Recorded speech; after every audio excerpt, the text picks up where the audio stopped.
live once again. We are the Trauma Guys. I'm Lee. I'm Fayaz. We are talking about UFC 249. What's actually going to get to happen next weekend. All right. So we're going to talk today a little bit about fights on the card, our picks, who we think is going to win. I personally think everybody I pick is going to win, and he's usually wrong. It's true. So, but we're going to start out with the prelims. We start out with the prelims, man. We got, starting out the prelims. You got Rosa, Thug Nasty Mitchell. You got Vincent Luque and Price. Those are both really good fights, okay? Getting up to on the prelims. You also got Uriah Hall and Jacare.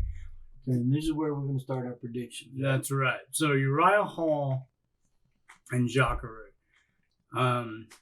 Jacare is an older guy. I mean, they're both kind of older at this point. But, Jacare is an older guy. He's old school.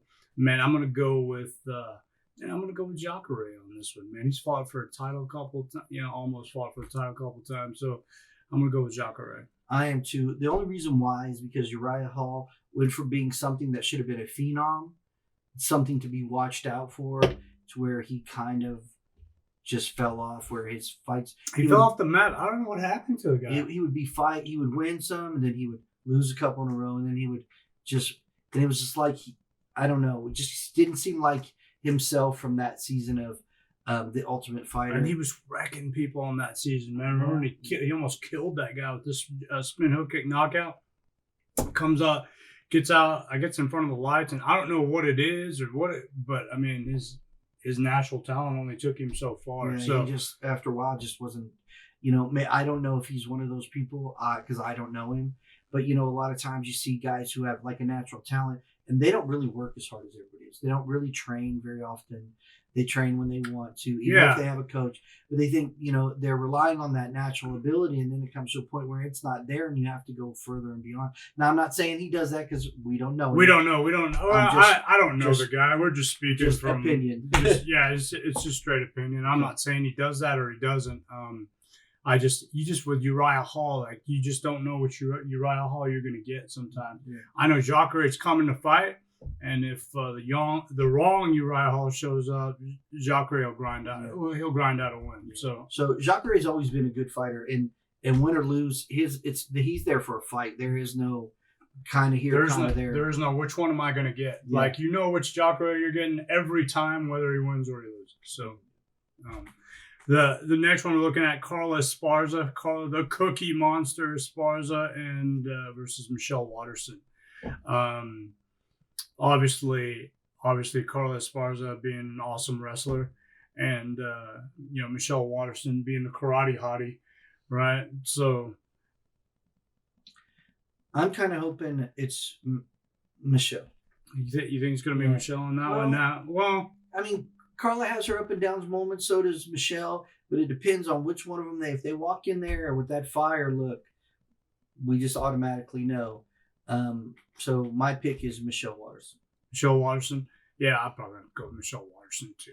I think Michelle Waterson's fought a few more tougher people. She's had some tougher losses, but I think she's fought a little bit more talent, fought a little bit more than Carla has, and Carla does have that chance if she can. I think if she can just maul Michelle Waterson, get her to the ground, that's going to be her best chance at it. But otherwise, I think Michelle's a little bit more well-rounded than she is. Moving up there, we're going to go Fabricio Verdum.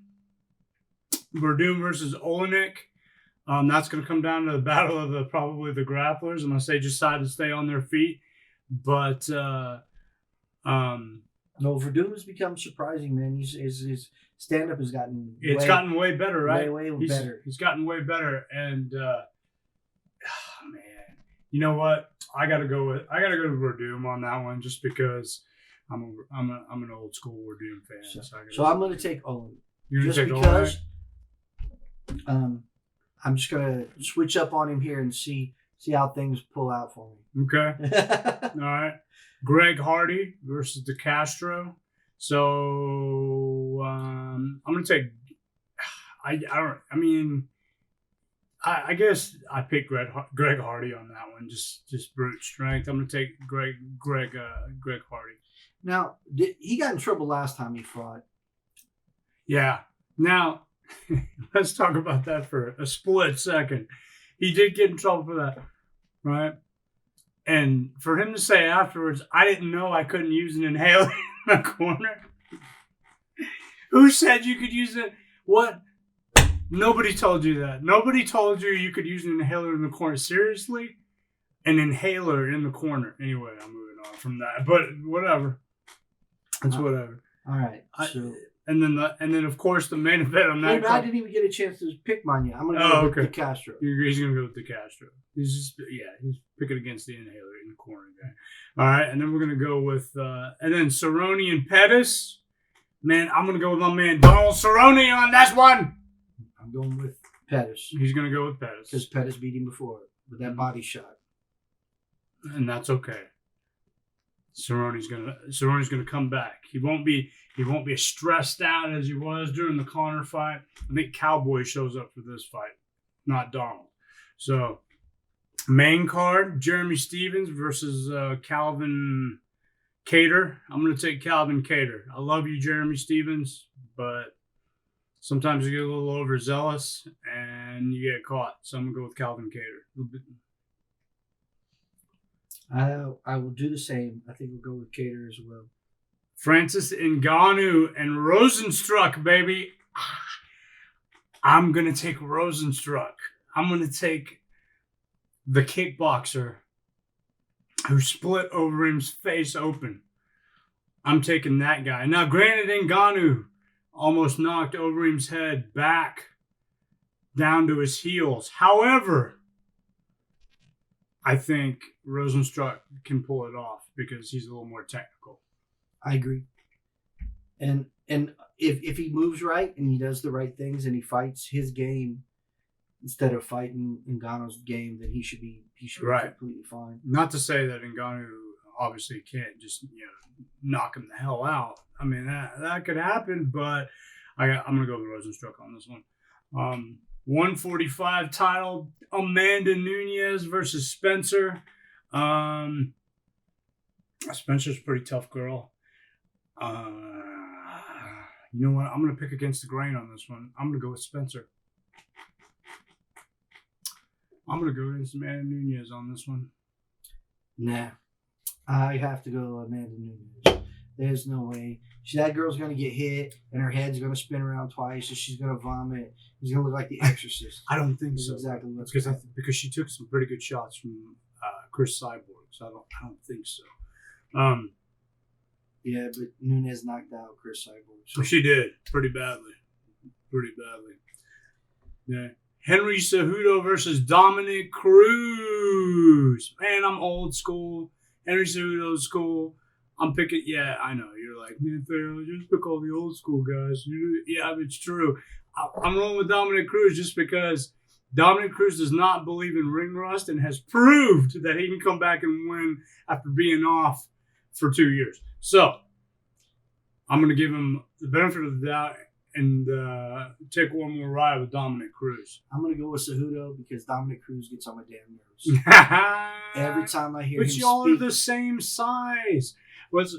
Anyway, but not like Dominic Cruz gets on my nerves. I will say this about Dominic. Whenever he's calling a fight, he does tend to talk a little bit more. Him and Bisping talk a little bit more than usual. Than you probably need to, but I'm still a fan. Okay. And then the main event of the... Oh, by the way, Dominic... I already said that was for the bantamweight title, right? Cruz and Cejudo. So that's the second title fight. And the final title fight, which I think is crap. I don't think it's crap, but I mean, I think Tony Ferguson's just getting rooked again. But Ferguson and Gaethje. Ferguson and Justin Gaethje. We all know. You all know where I'm going with this, right? You know I'm picking El Kukui. I like Tony Ferguson. I love the way he fights. The dude's unorthodox. He can fight on the ground. He can fight on his back. He doesn't care. He never stops coming, right? Justin Gaethje's the same way, but I think Tony Ferguson is just a little more technical. And when you have technical grind, sometimes I think it fares a little bit better for you. I agree. I'm going to go with Ferguson as well. Plus, he's been waiting this whole time. He's been training, and he's not a happy camper at the moment. He's going to take some frustration out on Gaethje, is what I feel is going to happen. Gaethje's going to come forward. Ferguson's going to come forward. They're going to meet like this. But I think in the end, Tony Ferguson's going to get it done. And that's for the 155 interim title. If you or anybody else out there has any different opinion as to what we think about these fights, let us know. Click like, hit subscribe. Man, put a comment down there. Let us know. Let us know what you think, who you like out there, who you think's going to win. Because, we're fans just like you guys, and we want to see what happens. We can't wait. I can't wait. I'm ready to Man, go. I haven't seen a fight in so long. I haven't seen two people punch each other in so long.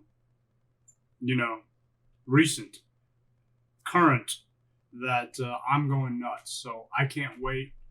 And hopefully you guys feel the same way. All right. Until then, guys, we are the Trauma Guys. I'm Lee. I'm Fayaz. Later.